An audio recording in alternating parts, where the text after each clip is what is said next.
17. Gypsy for you there. It's Uriah Heep. I'm Bob Coburn. Thanks for tuning in. Mick Box and Bernie Shaw from the band are here to take your calls this evening at 1-800-344-ROCK. Log on at rocklineradio.com. I'll tell you several reasons why. For one, for the TV show, we are giving away $2,400 for the show 24, and also 24 CDs and DVDs. And of those 24, 17 are autographed. And we're talking about some major bands: Rush, Def Leppard, Metallica.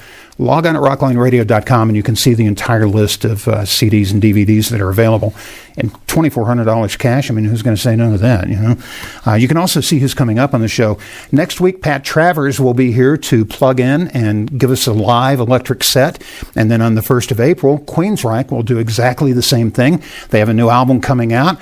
They'll play songs from that and from the Mindcrime albums. And then toward the end of the show, I guess a compilation of their greatest hits would be the best way to put it. Iron Maiden will be on to talk about their forthcoming film. And Scott Gorham of Thin Lizzy will join us soon, as well as Ian Gillan of Deep Purple. So always great shows coming your way on Rockline. Time for the encore question left by Graham Nash, and here we go. Hey everybody, this is Graham Nash of the Hollies and Crosby, Stills and Nash and Crosby, Stills, Nash and Young, sometimes with that Canadian guy. I have a question for my friends from England, Uriah Heep. Is it really true that you named yourself after a Charles Dickens character? And I have part 2 of my question for Uriah Heep. I want to know how many members of the band actually read that book by Charles Dickens. Come on now, tell me the truth. How many of you have read David Copperfield? Well, I certainly have. Well, I read it at school. I read it after school, and I also read it with my little boy, who's 8 years old. He's got a version that he's reading now too, so I'm reading it with him.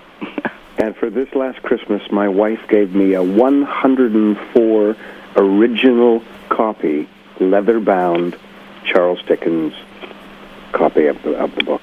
Really? Yeah. That's incredible, boy. I've not started it yet because the pages are a little bit crispy, Bob. Yeah, no kidding. I was just going to say, you might not want to read that copy. Yeah, it really one read and it disintegrates. It should be in a perspex case. I'm going to put it in a special case, but yeah, I do have one at least, though. The Amazing Disappearing Book. Why was the band named after the character Uriah Heep, out of curiosity? It was we were in the studio at the time, and we were getting a keyboard player involved with their music. We were only a 4-piece before that, and we were enhancing their music with keyboards. And we thought, well, hang on, we're changing the sort of music style now. Why don't we just change the name of the band? And our manager at the time went to see a film, and in that film. It was David Copperfield, of course, from Charles Dickens, and in that film was the character Uriah Heep, and he came back and suggested it. It happened to be at the 100th birthday of Charles Dickens, so all over London there were book clubs, posters everywhere, big billboards, things on buses, TV programs about it, so it was all pretty in your face, and he came back and suggested that as the character, and we thought, yeah, that sounds really good, because, we've got a great literary giant from England that we can travel around the world with and have a reason to say where we got our name from. Funny how that works out. And what a great writer. Dickens is hard to beat. Wonderful. But one of the first promo things we did in America was that we got a load of beautiful David Copperfield books, green with the gold trim and all that stuff. And we got this poor girl in the office had to go through every book and underline where Uriah Heep was. So what they did is they shipped them out to all the DJs in America, and there was thousands of them. This poor girl must have been dreaming of Uriah Heep. And of course it arrived at, for the DJs, and they all opened it up and thought, well, that's nice, but what the hell is it all about? And then the following week came the CD it wouldn't be then the vinyl, the biog, and all the rest of it, and then the penny dropped what it was all about, so it was quite a good promo thing too, and everyone got a nice copy of David Copperfield. That's a good campaign. That's a well thought out campaign. Sorry for the girl, but but the campaign's excellent. We'll head back to the phones now. A lot of people want to speak with you at 1-800-344-ROCK. Had a lot of rain in Southern California and some of the burn areas. Some of the fires are struggling a little bit, including Sierra Madre. That's where Greg is. Welcome to Rockline, Greg. Thank you. Hey, great to hear you guys' voice on the U.S. Airways. Happy days, mate. Yes. Hi. Actually, it's Greg and Sherry. We're both here. Hi, Mick. Hi, Bernie. Hello. So first off, we'd like to thank the Rockline people for actually getting you guys on here, because it's awesome that you're here. And our question actually revolves around, we had been over in September at the Heep Vention over in Granada, Spain.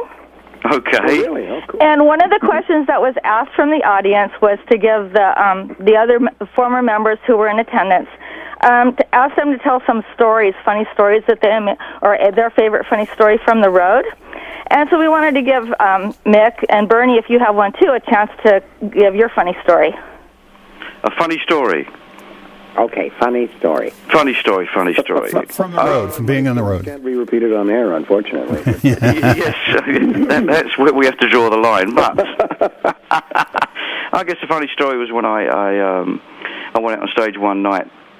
It was in the 80s when you were wearing those striped pants, and it was a bit more colourful, and I'd had these trousers for a while, and I walked out on stage and, did the usual rock pose, put my foot up on the monitor and stuff like that, and somebody on the front pulled the trousers, but they were so rotten and been washed so many times that the actual seams ripped all the way round. And I was standing there I could feel the wind flapping on my legs, and I just had to lower the guitar a bit lower because I didn't wear undies on stage, so I had to back off, and when the announcement was made, I changed into another pair of trousers. Oh, that's pretty funny. It was pretty embarrassing. I think a lot of fans aren't aware, too, of how many times pants and shirts are worn during a tour. Yeah, You absolutely. don't want to go there, really, Bob. Well, you continually wash it. They sweat. You go back to the hotel, you wash it, you hang it up, you wear it the next night. And it's kind of a cycle. But the end result is that they get weaker at the seams, and I found that the hard way. I want to put a spin on the question for Bernie. I was looking at Wikipedia, which, the red flag goes up. It's Wikipedia. Use a little caution when you're looking at it. But there was a sentence in there, Bernie, about you being, I think, arrested in Canada for interference with a moose. Do you know anything about that? The hell was that? Well, do you know what? That's just blowing a Canadian tour, isn't it? Either that or sold more tickets. I don't know.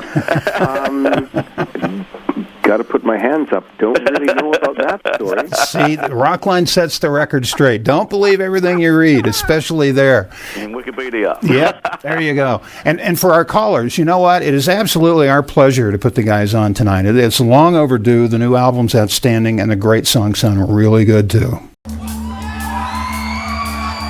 album was called Sweet Freedom. You guys know this song? It starts with Phil Lanzon right here on the big Hammond organ. Yeah. Let's sing it, everybody clap here. Oh yeah. Oh yeah.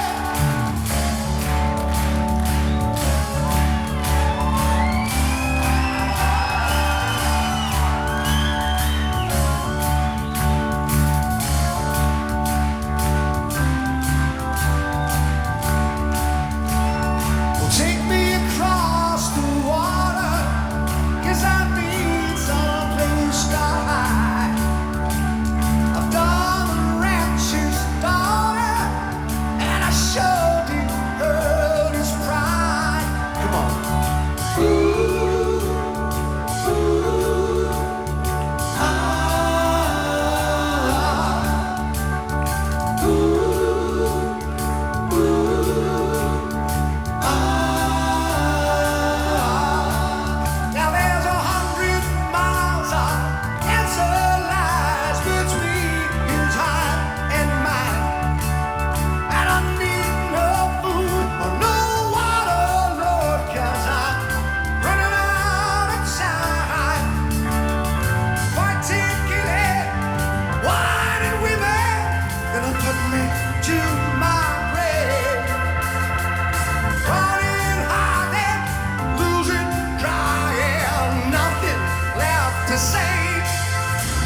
You got to love it.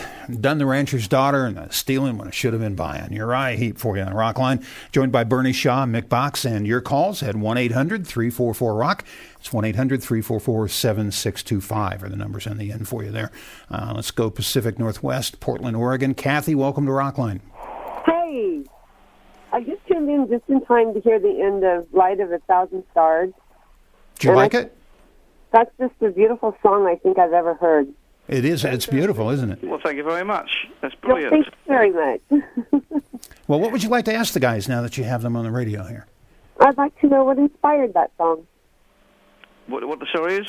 What was it? What was the inspiration for Light of 1,000 Stars? It was about, well, the actual thing is somebody at war wanted to get back to their loved one, and quite how they were going to do it. And when you're in the front line, the dreams and aspirations you have of being at home at peace with your family, and it kind of, it was written about that, basically. I always thought a little bit of the film with Jude Law. Was it Return to Cold Mountain or something? Cold Mountain? Yeah, I remember that movie, yeah. Mm-hmm. With, but for some reason that rings a distant bell for you? Cold Mountain is the movie, yeah. Civil War film. Mm-hmm. That kind of was a headspace for me. Mick, you and Phil Lenz on the keyboard player write most of the songs, correct? That's true. Who does what? Does one person handle exclusively lyrics, the other music, or is it a combination of both for you? No, Tell me, Mick, I've never known. we actually share every part of the song. We sit down and do the music together. We sit down and do the lyrics together, and that's the partnership. It works very, very well. And then Trevor Boulder writes as well, and usually on his own, from what I read on With the Sleeper. Yeah. But Phil and I do most of the main body of the writing. Kathy, thanks for joining us. And for you guys, how cool is that for somebody driving around, they turn their radio on, they hear this song, and call it the most beautiful song they've ever heard? That's pretty cool. That's pretty neat, yeah. Yeah, that's not bad. We'll move on to Columbus, Ohio, and welcome Jim to Rockline. Jim, you're on with Uriah Heep with Mick and Bernie. Well, hello, Mick and Bernie.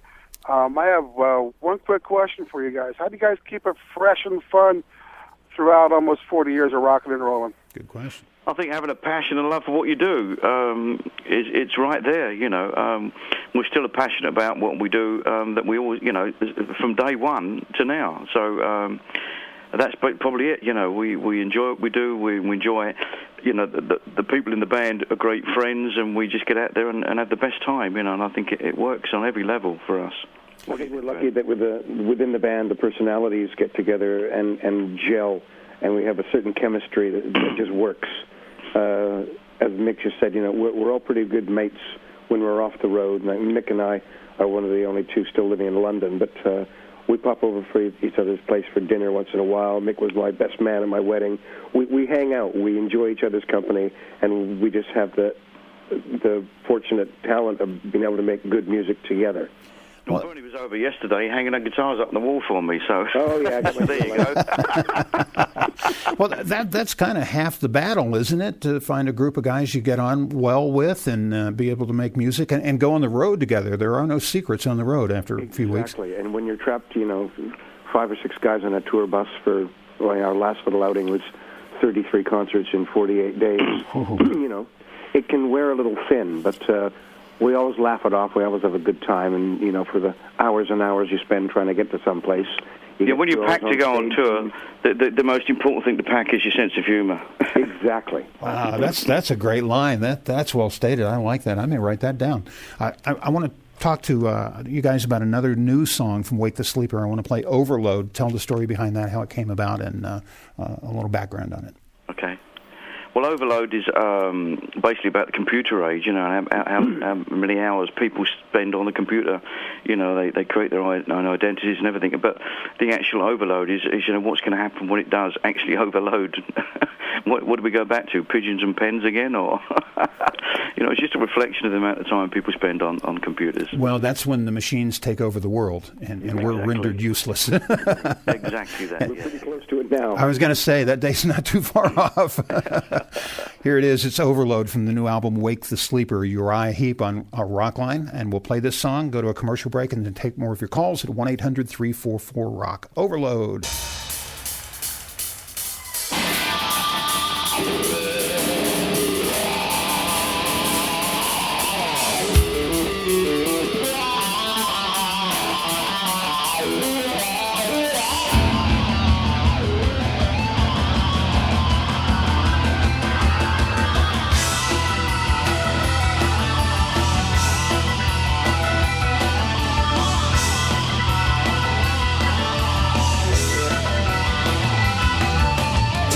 you're gonna, oh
That is not one of the softer songs on the album. That's Overload, Uriah Heep from the brand new CD, Wake the Sleeper. I'm Bob Coburn. You're listening to Rockline. We're joined by Bernie Shaw, vocalist for the band, Mick Box, guitarist and vocalist. Everyone in the band sings. Uriah Heep noted for their great harmonies. I want to take a time out. Rockline is brought to you by Fox. The second group of 12 Idol contestants compete for your vote, but only 3 will survive. This week, American Idol is on Wednesday and Thursday on Fox. We're with Uriah Heep. Visit their websites at uriah-heep.com and MySpace too. It's myspace.com/uheep. Again, myspace.com/uheep and Uriah-heep.com. We're back in just a moment. Book of Lies takes us to this timeout. Yeah. Oh, come on.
Or is it just coincidence?